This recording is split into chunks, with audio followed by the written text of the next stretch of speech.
കഴക്കൂട്ടത്ത് നിന്ന് കാണാതായ അസം ബാലികയെ കേരള പോലീസിന് കൈമാറി. വിശാഖപട്ടണം CWC ആണ് കുട്ടിയെ കൈമാറിയത്. നിലവിൽ വിശാഖപട്ടണം സ്റ്റേറ്റ് ഹോമിലാണ് കുട്ടിയുള്ളത്. നാളെ കുട്ടിയുമായി പോലീസ് കേരളത്തിലേക്ക് തിരിക്കും.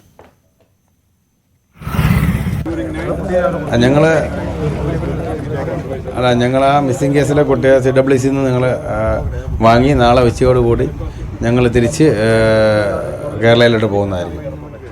നമ്മുടെ ഈ മിസ്സിംഗ് ആയ ഗേളിനെ ഐഡൻറ്റിഫൈ ചെയ്തിട്ടുള്ളത് നമ്മുടെ ഇവിടുത്തെ മലയാളി അസോസിയേഷനായ അവർക്കാണ്. അവരെ ഇവിടെ CWCയിലോട്ട് അവരെ ഇവിടെ അക്കോമഡേറ്റ് ചെയ്തിട്ടുണ്ട്. നാളെ നമ്മൾ അവരെ ടേക്ക് ഓവർ കൊണ്ടുപോകും. ഡാൻ കുര്യൻ വിവരങ്ങളുമായി ചേരുകയാണ്. ഡാൻ, കുട്ടിയെ കേരള പോലീസ് സംഘത്തിന് കൈമാറിയിരിക്കുകയാണ്. നാളെയോടെ കേരളത്തിലേക്ക് തിരിക്കുമെന്നാണ് അറിയുന്നത്. എന്താണ് അധികൃതരുടെ നീക്കം? കുട്ടിയെ മാതാപിതാക്കൾക്ക് തന്നെ കൈമാറുമോ അതോ മറ്റ് അന്വേഷണങ്ങൾ പൂർത്തിയാകുന്നതുവരെ എവിടെയെങ്കിലും ശിശുക്ഷേമ സമിതിയിലോ മറ്റോ പാർപ്പിക്കാനാണോ നീക്കം?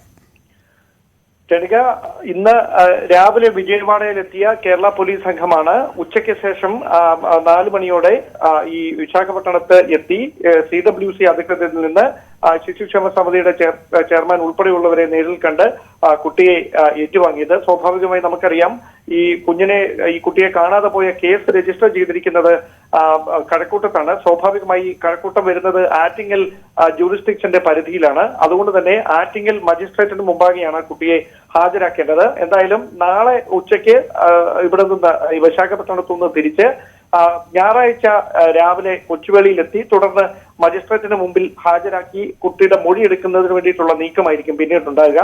ആ മൊഴിയുടെ അടിസ്ഥാനത്തിലായിരിക്കും കുട്ടിയെ മാതാപിതാക്കൾക്കൊപ്പം വിടണോ അതോ ശിശുക്ഷേമ സമിതിയിലേക്ക് മാറ്റണമോ എന്ന കാര്യത്തിൽ അന്തിമമായ ഒരു തീരുമാനത്തിലേക്ക് എത്തുക. എന്തായാലും പ്രധാനമായി എടുത്തു പറയേണ്ട കാര്യം, വെറും 50 രൂപ മാത്രം കൈവശം വെച്ചുകൊണ്ട് കഴിഞ്ഞ ദിവസം രാവിലെ 37 മണിക്കൂർ യാത്ര ചെയ്ത 3 സംസ്ഥാനങ്ങൾ പിന്നിട്ട് 1650 കിലോമീറ്ററുകൾക്ക് അപ്പുറത്തേക്ക് ഈ 13 വയസ്സ് മാത്രം പ്രായമുള്ള ബാലിക എത്തി എന്ന് പറയുന്നതാണ് അതിലെ ഏറ്റവും വലിയ ഒരു വിചിത്ര സംഭവമായി മാറിയത്. സ്വാഭാവികമായി എന്തിനാണ് ഈ വീട് വിട്ടത് എന്നതടക്കമുള്ള കാര്യങ്ങളിൽ ഈ പെൺകുട്ടി വീട്ടിൽ നിന്ന് പോകാനിടയായ സാഹചര്യത്തെ കുറിച്ചൊക്കെ പോലീസിന്റെ അന്വേഷണം സമാന്തരമായി നടന്നുകൊണ്ടിരിക്കുകയാണ്. ഇനി കുട്ടിയെ ഇവിടെ എത്തിച്ച് കുട്ടിയുടെ വിശദമായ മൊഴി രേഖപ്പെടുത്തിയതിനു ശേഷമായിരിക്കും ഈ കുടുംബാംഗങ്ങളുമായി ബന്ധപ്പെട്ട വിശദമായ അന്വേഷണം കൂടി പോലീസ് നടത്തുക.